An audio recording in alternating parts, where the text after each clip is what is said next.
yearbook. What do you remember about the evolution of student media on campus? Yeah, when it started, you got to realize I came out of a very good graduate program in history at the University of Oklahoma. I was ABD. I was doing my dissertation my first 3 or 4 years I was here. So that's what I was interested in: teaching, research, publication. Getting in a situation of school about 1,000 to 1,200 people, they wanted faculty to do those kind of things. From my point of view, being an academic, my commitment was to research and publication and teaching. The other stuff was just a burden that you had to carry. I did the yearbook for a couple of years. The fellow that had done it the first year, Jerry Roberson, I think he had to lay out a lot of stuff and write a lot of stuff. Fortunately, I had a couple of good editors to work with for a couple of years, and I told them when we started, I said, I will get the money for you from the administration, but I'm not going to write one word, and I'm not going to lay out one page. And it worked well for both of us that way. They didn't have to worry about me. I didn't have to worry about them. So originally, in, I guess, 1966 is when we opened our doors here, right? Yeah. Was there an immediate demand for student media, or was that something that the students brought up, or maybe the faculty? Oh, it came very slowly, because number one, you know, I didn't have a home computer until after I'd been teaching here for 10 years. Being a historian, I really desired for about my first 20 years to retire with a typewriter on my desk and not a computer.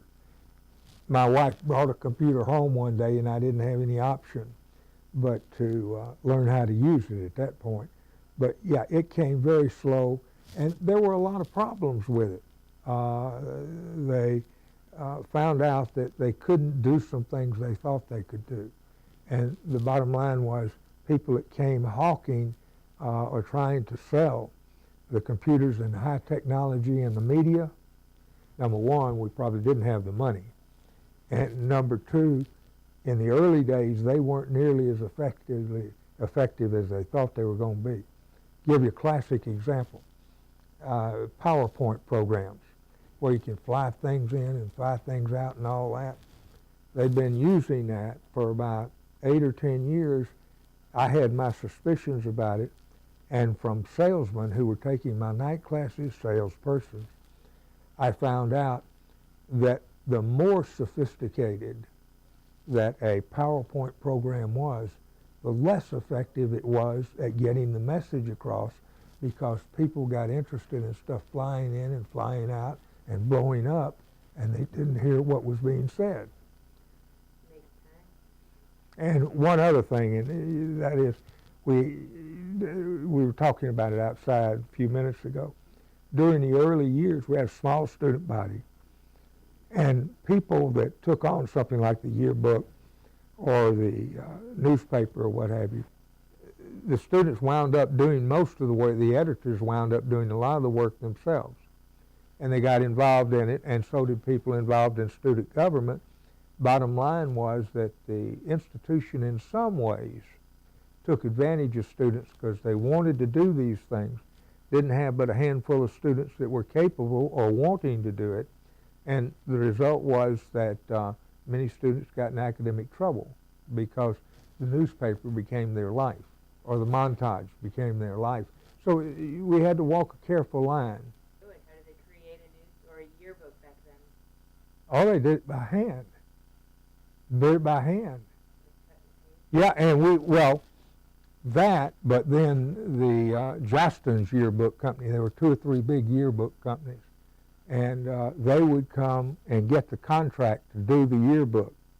And those salesmen that got good schools, they made good money. Bill Wolf was the fellow I worked with at Justin's, I think. And the bottom line was, if things went wrong, well, they put everything together physically, and then they handed it to the yearbook company, and the yearbook company made it into a book. So if there were computers involved, it was with the yearbook company, the publisher. Like say, the yearbook company would publish put into a finished form what we turned into them from campus. And quite frankly, I never saw what we turned into them from campus, because like I say, I told the students, I'm not writing one word, not laying out one page. I'll get you the money. And another thing, as far as media, I had somewhere, I guess it was in the late 70s, middle 70s, what have you, but Colleen Harper, who was in charge of public relations, as well as continuing education, she took a 3-month leave to have a child.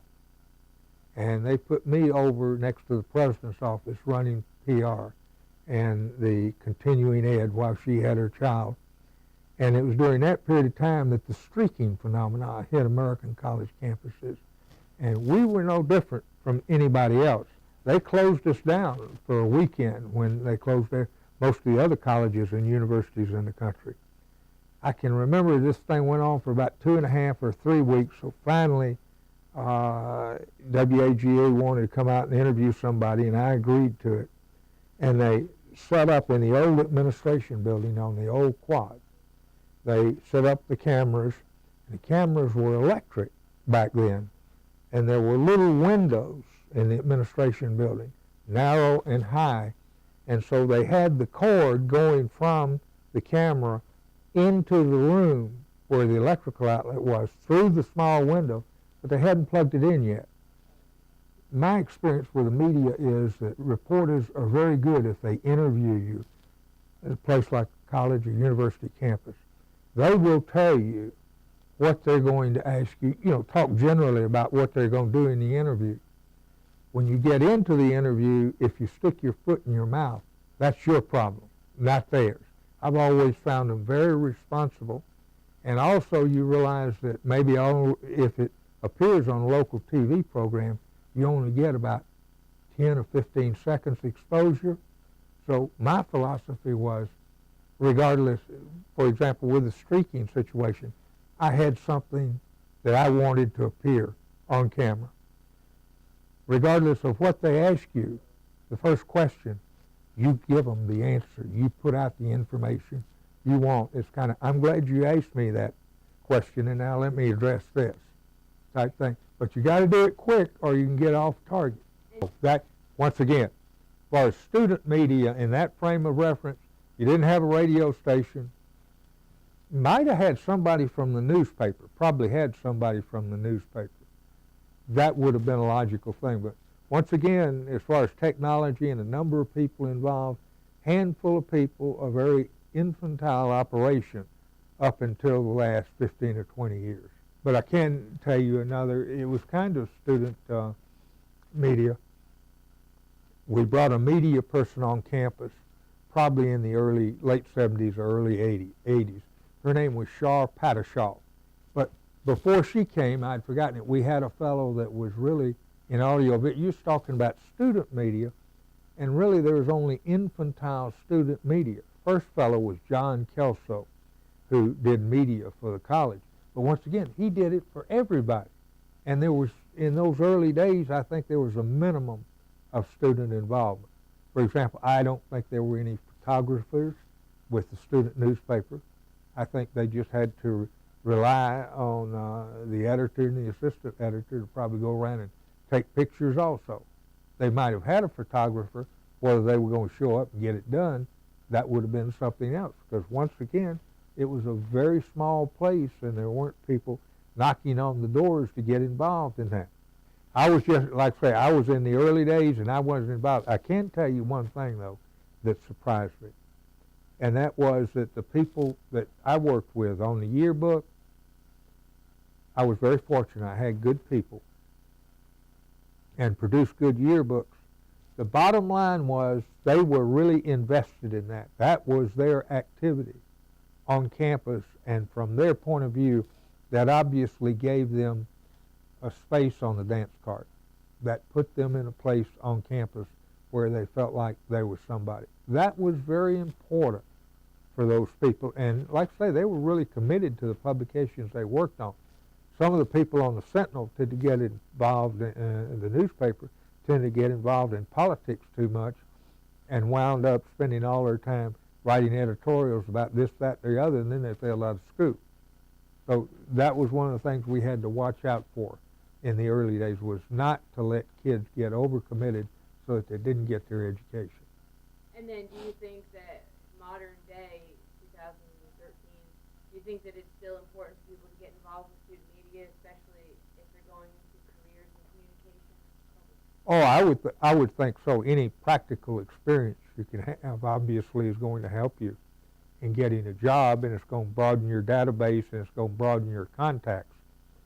I would assume that although it's so much bigger place now, there's so many more places to carve a niche out for yourself.